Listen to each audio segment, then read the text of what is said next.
How's that going? Welcome back to Ali's Valleys with me, the People's Princess, Alice K. Stevens. My guest today for International Women's Day is a woman, but not just a woman. This woman was creating feminist shows, feminist theatrical pieces in the rehearsal rooms of here, the University of Essex, for years, and has since then toured numerous productions around the UK. This is Marina Cusí Sanchez, Artistic Director of Madhu Theatre. Hi, Marina. Hello, Alice. How are you? Very well after that amazing introduction. Thank you so much. Marina, let's just ease in with an easy question. Who's your favourite woman? It's actually very difficult. I would say all of them, Okay. probably. That's the only right answer, Just isn't it? woman as a concept. What do you think of Carol Churchill's Top Girls? Love the first act. Not stunning. so sure about... I mean, it just feels like it's two different plays to me. Both great. Okay. Adore Carol Churchill as a playwright. Doesn't sound like you do. Exactly. I'm no one to criticize her. But essentially, I really love the concept of the first act. I think... When it was very pro-Thatcherite. Excuse me? Okay, great. Fantastic. So, Marina, we're here today to talk about Subtitles Over. What is Subtitles Over? So Subtitles Over is a play that I wrote and perform in. It's a show that discusses my own lived experience through the Catalan vote for independence back in 2017. I spent the day kind of like protecting a polling station from closure because the Spanish government, we were supposed to do this in Catalan, weren't we? Yeah, sure. So I spent the whole day protecting the polling station that I was supposed to vote in from closure because the Spanish government deemed the referendum as illegal. So they sent the police, the Spanish police and the military to kind of like shut the whole operation down. So honestly, it was very impactful to me how my sense of normalcy and everyday life from one day to the other just went away. Like suddenly we had all these police patrolling the streets. I saw like barricades on fire. Like there was extreme violence on streets and like people with like blood on their heads. It was insane. It was really insane. So I took notes and I was like, one day I'm going to write a play about this. So that's what Subtitles Over is. Although it uses a pretext of what I lived through during the Catalan referendum for independence.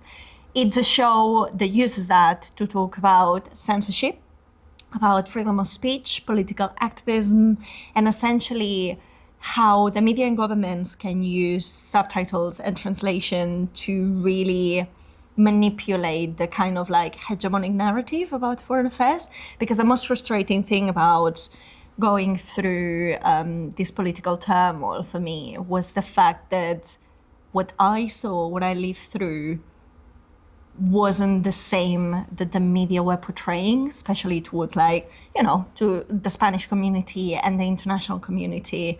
I just saw the news after we went through all these episodes of extreme violence. And I was like, I was listening to the news and I was like, but that's not what was happening. I was there. And I remember posting like some videos on social media and they disappeared for 4 years until I came here to the UK and suddenly they reappeared. And I was like, great. So yeah, it's not a play that's preachy. I'm not trying to convince anyone to position themselves politically on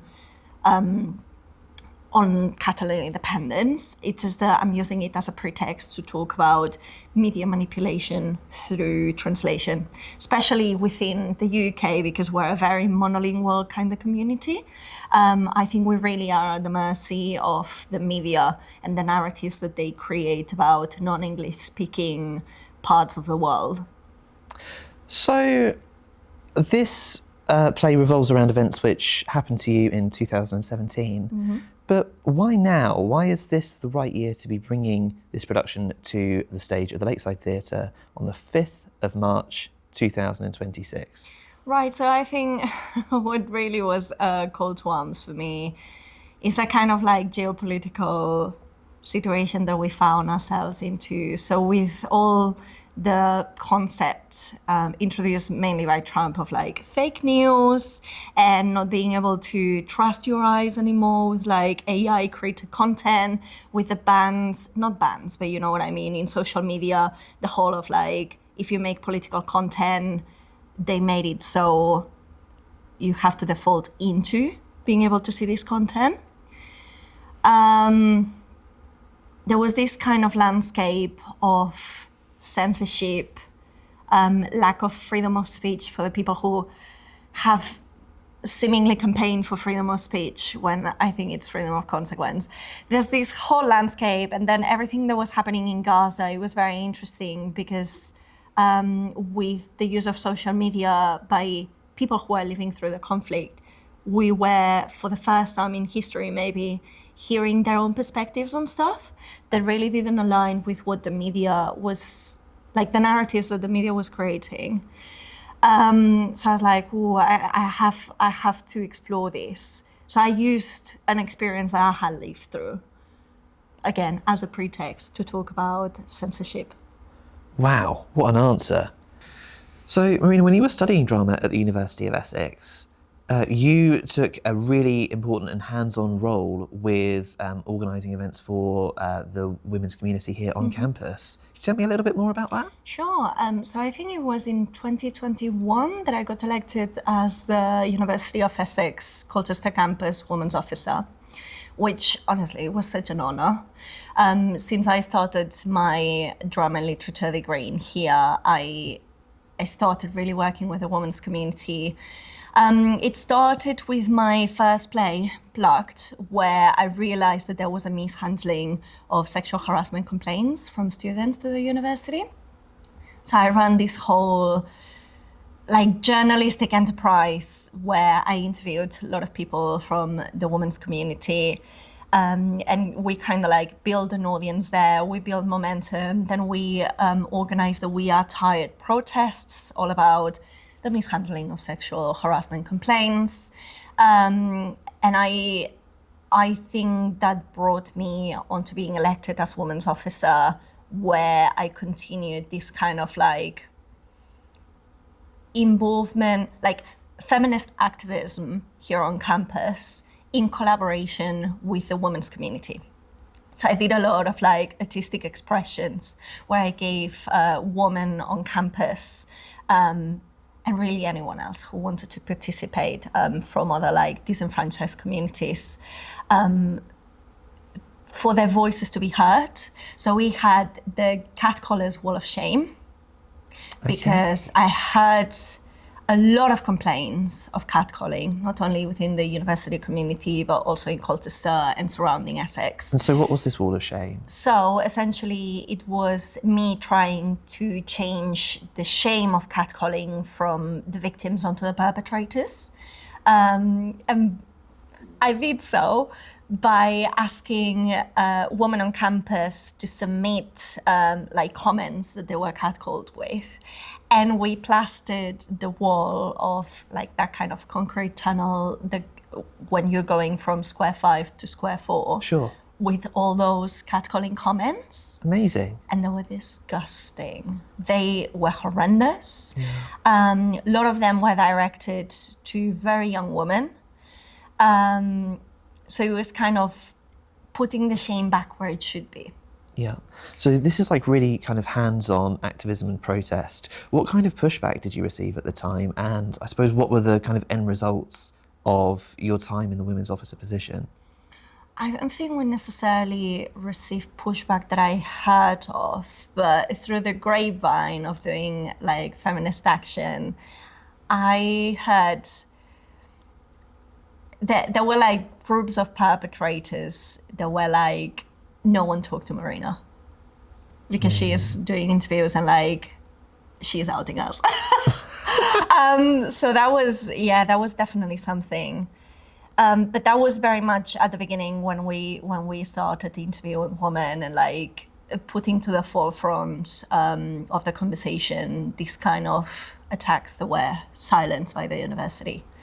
Then we did a lot of like exhibitions, protests, loads of like, we did a series of workshops with Art Exchange, like banner making workshops, from which then we had the Flag Up Your Rights exhibition at the Hex. So it was mostly very wholesome. It was a platform for people to connect and for people to realize that they weren't alone on their struggle.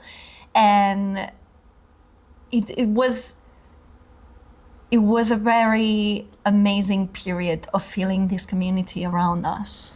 Amazing. And you've just also spoken about how that activism is, was linked into the first play that you wrote and produced here on campus as well. Could you tell us a little bit more about what that play involved, and also about what that taught you about how theatre making can interact with the real world of activism for positive change? Plague changed my life. Plague was a marvelous thing that happened here on campus. And it's definitely one of the highlights of my time as a student at Essex. And it showed me how theatre and the arts can really have an impact in real life and in policy, which is what I'm dedicating my life onto now. So it really was a career and a life-defining moment for me. So essentially, it all started when I was living in South Towers, and I saw an attack on a very young woman. Okay. So I tried to help, but then I couldn't find the people.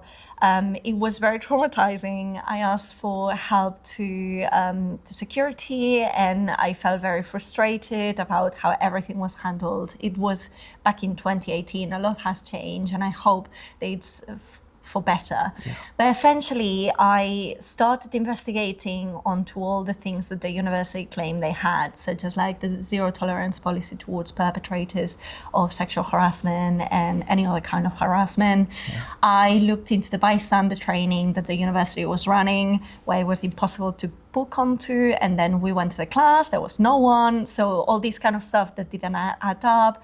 Then I interviewed a lot of women here in the community, and they're like, oh yeah, I denounced my perpetrator to the university, and there's like 3 more other girls who came forward with allegations against him, and he was allowed to graduate, which is against the policy that the university says they had. Yes.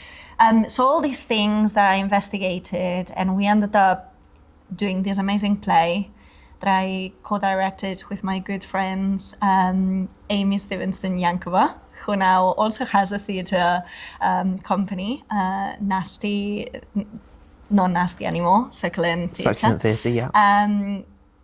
And we put it at the Hex. It was very difficult to stage because we were trying to get the space and nothing, like a lot of bureaucracy. And then one of my lecturers, Liam Jarvis, just brought me to the Leafs like secretary room, and they're like, can we please reserve the Hex? So we did the show at the Hex.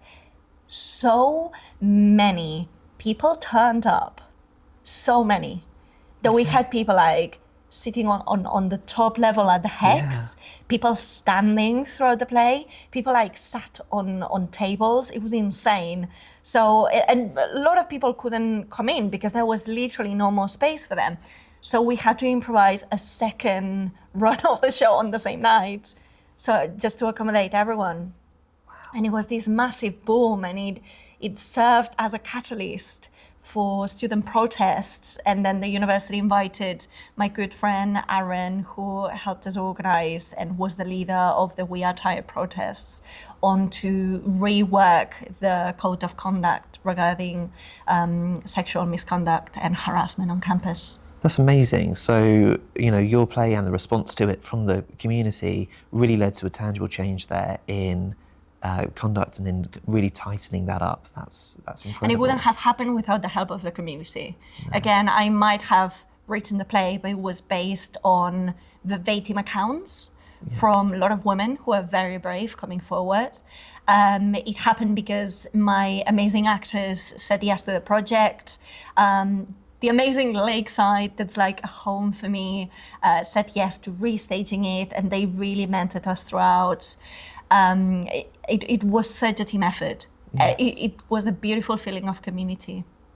That's absolutely amazing, Marina. And obviously it really resonated with people for so many people to have come into the Hex as a bit of an improvised theatre space, and for you to have needed to kind of have those two productions on the same night, it must have meant a lot to so many people here to have seen that. Do you remember any of the kind of feedback that you got from the community kind of in response to that event? It was a very hard-hitting play.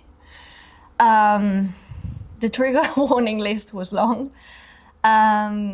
So it really hit hard for a lot of people, and it was heart-wrenching for me to have a lot of women coming to me after the show. And there was this one case we discussed very in depth of a very particular perpetrator who was still at university by then. And I had 2-3 women coming at me being like, I know who that is, and I have stories for you if you want to listen. We also had a box for people to share their feedback, stories, whatever they wanted to share here at the Lakeside when we had our second run at the university. And lots of people sharing their stories, lots of people being called to action onto protests, which then materialized onto the We Are Tired protests. So it was, I don't want to call it life-changing, but you know what I mean, for many people, like seeing their voices heard and put on stage and feeling validated onto something that usually, like the shame of it being switched onto you as a victim, the blame, victim blaming from lots of institutions when you report, is very isolating. Yeah. So for it to be brought so openly on stage, it really resonated with people. So, your play's coming to the Lakeside Theatre. What the helly? Yeah, I feel like it's a homecoming for me. It's the first time that Subtitles Over is going to the Lakeside, and I think it's, right now, my flagship show. So it's giving back to a building that really feels like home to me, and I think has facilitated my career in theatre making. It's very exciting. As I said before, my first play in the UK was Plucked, and it was here at the Lakeside. I have been mentored by a lot of artistic directors that the Lakeside has had, and various other members of their team. I started my career through the Homegrown program. Yeah, tell us a bit about the Homegrown program and how it supported you. The Homegrown program is this program that the Lakeside Theatre has, where anyone who's a student, alumni, or member of staff of the University of Essex can approach them with an idea. And if it's viable, they will guide you through the whole process of staging it in one of their 2 spaces, main house or their studio. And the Lakeside team, of which now I'm part of, and I couldn't be happier about, they all have such expertise in so many areas of theatre and the arts. So Hanna, the theatre manager, is amazing at marketing and structuring projects, kind of project managing and producing. So it was really great to work with her and onto making this happen. And they gave my second play, The As Is Silent, which was my IPP, which means it's the project that you create as a dissertation at the end of your drama degree. Your dissertation project, yeah. Yes, so I did my dissertation project, and Coin Sola, the artistic director of the Lakeside Theatre by then, offered me a spot on their upcoming season. So that was within the Homegrown program. And then Subtitles Over, The As Is Silent went on to touring the UK. We had a premiere at the Pleasance Theatre in London. We were finalists at the Office Awards, which was insane. And we had all these opportunities, and it just came because, the Lakeside Theatre put their trust on me and onto the project and really mentored me and helped me onto bringing it onto their main stage. Amazing, amazing. I'm actually wondering if you could maybe give us a little bit more of an understanding of how your productions, especially I think going from the Essex Silent to Subtitles Over, sort of started here at the Lakeside, about how you've managed to go on to this incredible tour with the Essex Silent. You've gone to the Offies, then of course onto Subtitles Over, and again another incredible tour, the Offies again, and now with this show you're returning to the Lakeside. How does that full cycle feel to you, and how has starting here empowered you to take this incredible journey which has led back to this theatre? So I came to study drama here at the University of Essex because we had the Lakeside Theatre. It was such a massive factor for me to choose this university. I think we're so privileged to have such a great space. I did drama school back in Barcelona, and we didn't have the privilege of having a 200-seater, fully equipped, very technically advanced theatre. So when I came here, I was like, this is a jewel. I'm going to make the most out of it. So throughout my studies, I kept on putting work, which really prepared me for my final project, my dissertation project, the Essex Silent. And then I developed that after graduation as a homegrown project, and signing up for Essex Startups, which was amazing. I had this contract for a lease of 2 years based on the Innovation Centre. And they helped me a lot on the business side of the project, because goodness gracious, like I studied drama and literature, like there was nothing about how to run a business. So they were a lifesaver for me. They helped me up, like building the business and the Lakeside with the creative side. So I felt really supported by, you know, the university and all their services and the people working in them. And again, very privileged of having free rehearsal space and all these perks that being at the university had. And we really established kind of like a base here at the university. So it has been very much of like an incubator for us. And then we've been able to go around and bring our shows and our workshops around the country. Now we're about to go international, which is very exciting.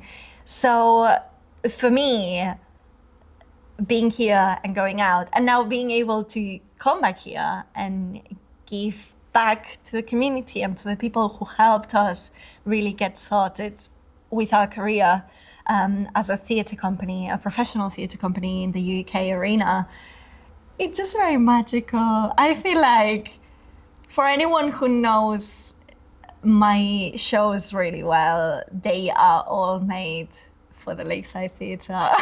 Okay. Because even the people I work with, I work a lot with Samuel Buttonbell, who's one of the amazing duty technicians alongside Harry Harris here at the Lakeside. So he does a lot of lighting design for us. I work with Shannon Houghton, who's our amazing tech operator, sometimes lighting designer, who I tour with. She's an alumni. She's the best in the Shannon is the best in the business. How many cues does Shannon have to deal with for Subtitles Over in a language that she doesn't speak? 400. About 400 cues. I don't know if I'm making that up. Maybe it's 600. It's definitely in the hundreds. It's definitely pretty high in the hundreds.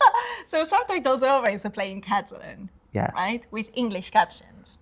And yes, the whole thing about Subtitles Over is that people in the audience won't be able to understand me as a performer, so they completely rely on the captions that Shannon is operating. And yes, it's a one-woman show, as in it's only me on stage acting. It's a double bill, not double bill, you know what I mean? Yes. Two-person effort. So Shannon has to follow me with the captions, yes, operating them in a language she does not speak. Isn't that incredible? How awesome is that? The talent, the sheer talent. And she has 600 cues.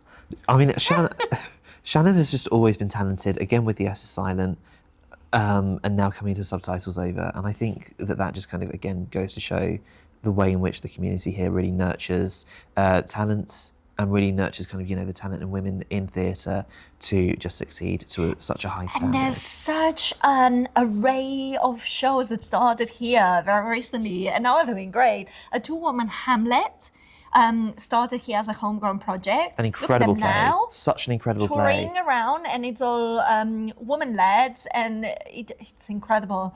Yes. We have amazing shows coming up. We have like Pseudonym, again, woman-led. We have a lot of queer shows I'm very excited about. Yes. So Real Boy here in February.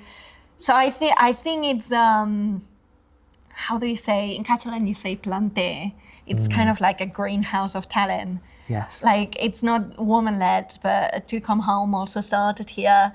So I always said when I first arrived to Colchester, there didn't seem to be much going on. Again, because I was also ignorant to like the community.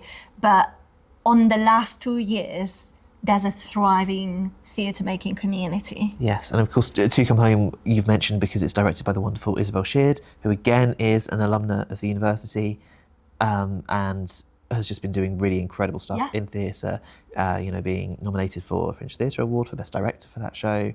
She was also in the Essex Island. And of course was also in the Essex And Island, in projects we worked together with Dr. Nora Williams, which, oh my God, Of the Two Women Hamlets, yes. What a reference. This university is just filled with talent and incredible women and incredible people. And I owe so much to the community here at the university. You've returned to the Lakeside Theatre as the assistant theatre manager. How important is it for you in this role to be nurturing new talent that comes through the university, much in the way that you yourself were nurtured? I mean, for me, it's the best of the role. It's the best of the role. I think there's a lot involved on running a theatre. And I have the great privilege of working with Hanna Jones, the current theatre manager, who's amazing. And it's really raising the profile of the Lakeside as a home of producing new work by emerging talent.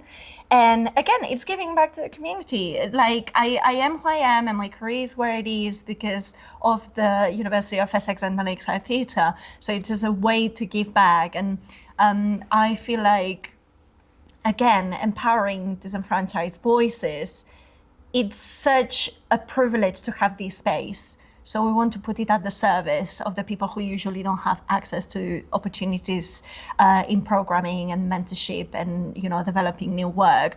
Because it takes a lot to put on a show, especially financially. And we're at a point right now in the industry where financial access is a big thing.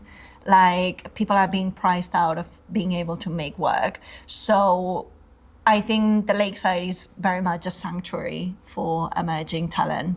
Absolutely. And on that topic of finances, we've spoken a little bit about Essex startups, but I wanted to kind of delve into that a little bit more and about the support that they've given you, because as you say, being a theatre maker is really a game of two halves. There is the kind of theatre making side, which is something that you feel really well equipped for, both from your degree here and also from your experiences with environments like the Lakeside Theatre. But then there's also that kind of business side as you are entering actually a really difficult period for the industry right now in the theatre industry. And so I'm wondering, kind of specifically, what support did Essex Startups give you to kind of help on the business side of what you're doing with Mad Who? Yeah, so for me, I mean, Essex Startups offers such a wide array of stuff, which I don't think I made use of everything they offer. So the part that I used was more like the one-on-one, them answering questions about like, taxes, setting up the company, business bank accounts, all this stuff. And then I went to networking events. They also had lots of like workshops from pitching, fundraising, such a wide array of stuff. But I know they have like pitching competitions where you can win money for being the best at pitching. I don't know. They do a lot of stuff. They do a lot of they have these awards for people who are signed up with Essex Startups, where they seed fund you if you win one of the awards. They do lots of stuff, and if anyone at the university wants to start, even if it's a sole trader business like we are, go to Essex Startups. They're really, really great. And of course, there's some financial help through the Click campaigns that the university also has, which I've never made use of, but I know a lot of theatre companies who've used them. So Click is a crowdfunding platform, Yeah. right? A bit like Just Giving, for instance, but it's, university based. And it match funds whatever people put in up until like £800. I think up to about £500. Yeah, which is pretty something like good. that. Yeah, fantastic. So if you want to start a company, don't be silly like me and apply for Click. I think you went through Click Fund, didn't you? Oh, it's not about me, Marina. It's not It about is. me. It's I all mean, of we it. we did for my Plug your show, for my girl. first play, Spit It Out. Yeah, we went through the Click crowdfunding platform, and we were therefore able to double the funds that we received, and yeah, it worked out. It worked out pretty well. Gave us lots of money. I also went through Essex Startups. They gave me some money. It's been pretty good. It went Great. up pretty well. Yeah, and because of that, I was able to tour my first play around to quite a few places. Yeah, it was absolutely brilliant. So Marina, back Enough to about you. back to you, darling, back to you. So Yeah. we've just been talking a little bit about what the theatre making landscape looks like across the UK.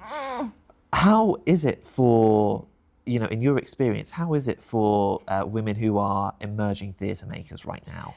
Right. So, I mean, there's much to say about being a woman or a working class artist or a person of color or a trans person, like being a disenfranchised community in the arts. The arts are a very difficult sector.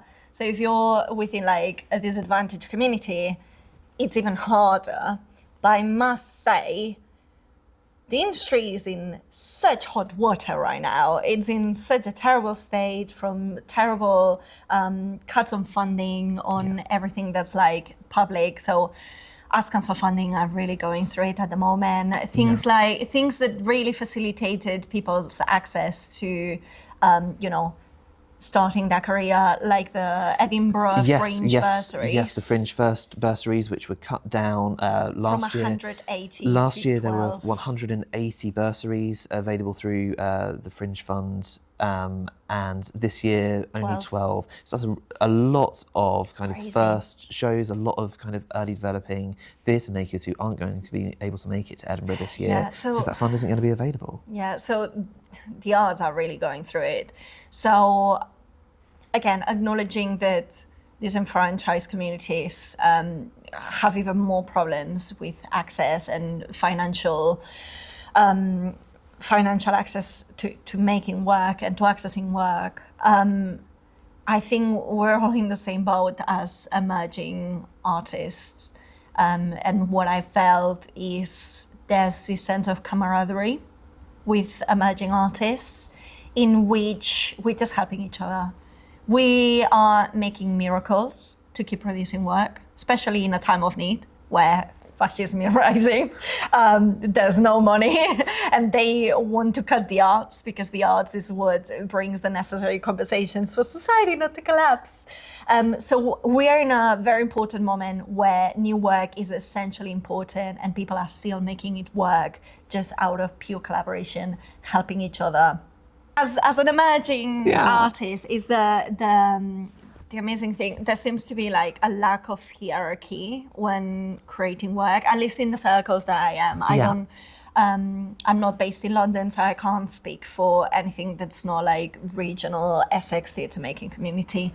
But even the people I collaborate with in London, there's just this, yes, let's do it. Yes, let's share. Yes, let's invest on each other's like GoFundMe and just giving platforms. So it's an incredibly tough time. The industry is really chewing people up, but there's also this beautiful sense of community and camaraderie and helping each other out. Wow, that's really beautiful. Fund the arts.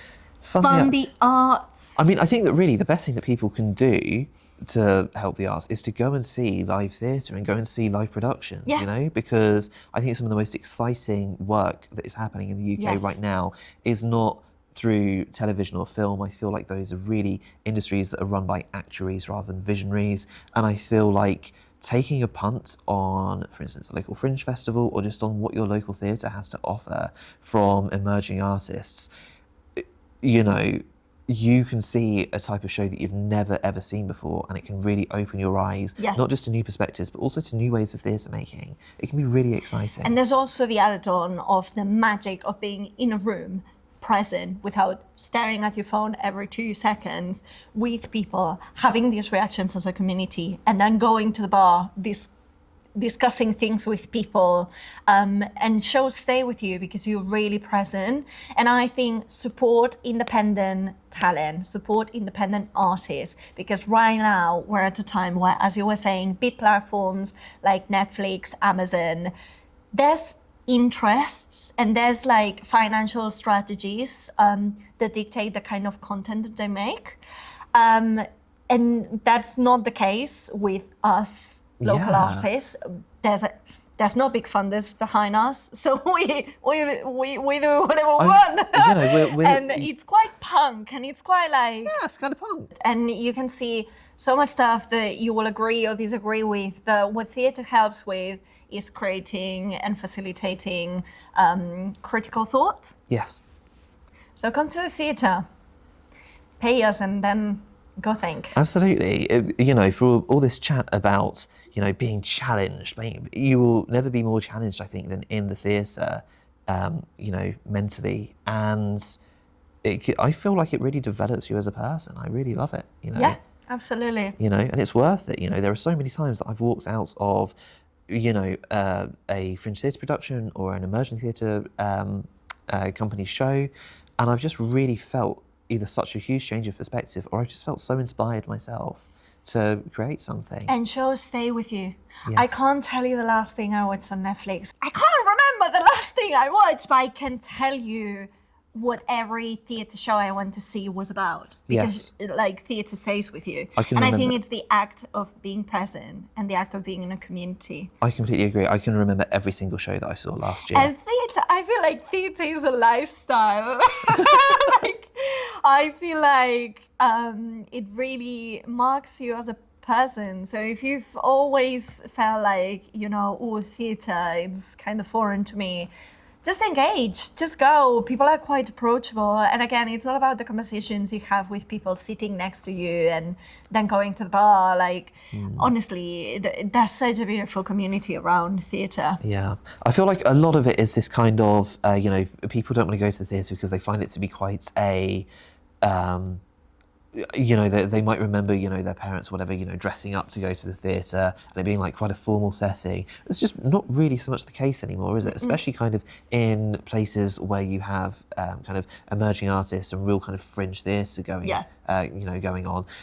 You know, it's all very casual, it's all very approachable, and you know, it's something that, you know, we want everybody to see, you know, a slice of everyone from all slices of life. And there's so many schemes to make it accessible to absolutely everyone. I think from the industries I have worked with as a person who works in marketing, theatre always keeps in mind the accessibility of people, which is very beautiful. Yeah. And it tells such diverse stories.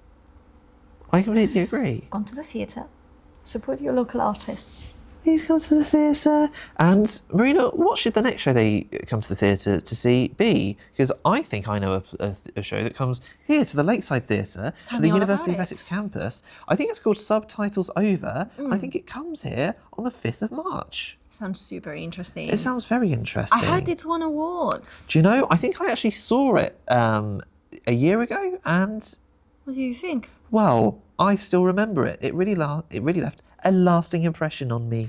But, you know, book now. People, come support the arts. Go see the show. It's really good. It's really good. Talk to it's us. about like censorship and things, and it's all in Catalan. It's really good, and you get to like watch the subtitles until they're over. Whoa. Marina, what advice you've been around the block. What advice would you give to current students at the University of Essex who want to go into theatre making? I think if you're currently a student, make the most of being a student here at the University of Essex with everything that it offers. I wouldn't have been able to have a career as quickly as I did without having built my portfolio as a student. So again, I engaged a lot with like societies, the Lakeside Theatre. I put on lots of shows and I recorded them. I took pictures. So then I had a portfolio to be able to go onto the wall and be like, this is what I've been doing. This is my voice. Then I would say, take care of yourself. The creative industry is really going through rough times at the minute, and I feel like going against so many challenges can really burn you out.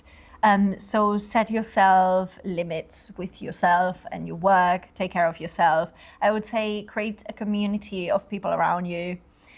Help others as much as you can, because then not because they will help you then, but with how hard the industry is at the minute, having a community supporting you will make or break your career, I would say, as an independent artist.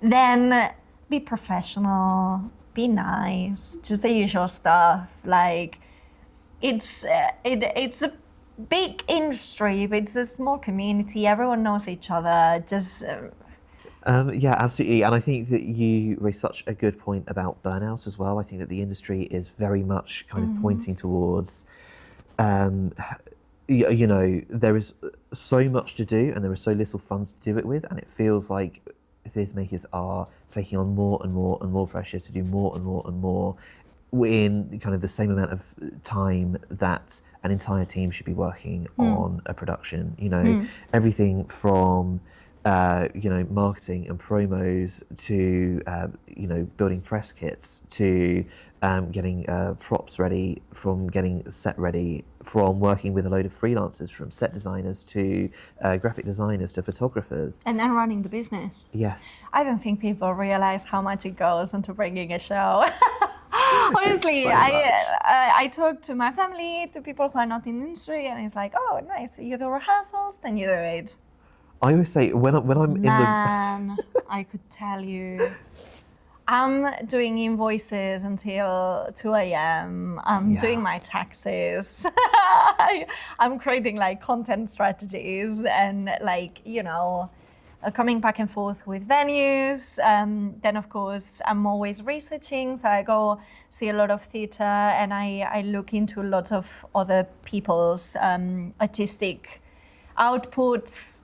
There's just so much that goes into it. It's true. Like, we do have to see a lot of theatre ourselves as practitioners. We do, and you know, It's there's so a lot that goes fun. in. I mean, it's amazing. It's easily the best part of it. Yes. Yeah, but it's, you know, it's still sort of even more work on top of it, and you sort of feel like you can't, you know, complain about that workload because it is, you know, it's fun to see theatre. It's really fun to see it. Well, yeah, but again, it's such a minute Yes. part of what it really takes to run.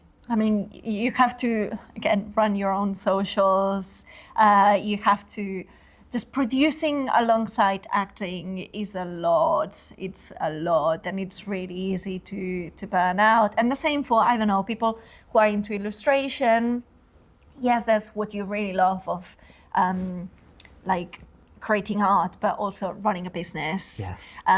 getting enough clients, balancing out your books. Just it's a lot. It's a lot. Even though we love our job and the creative output, there's still a lot more that people don't see.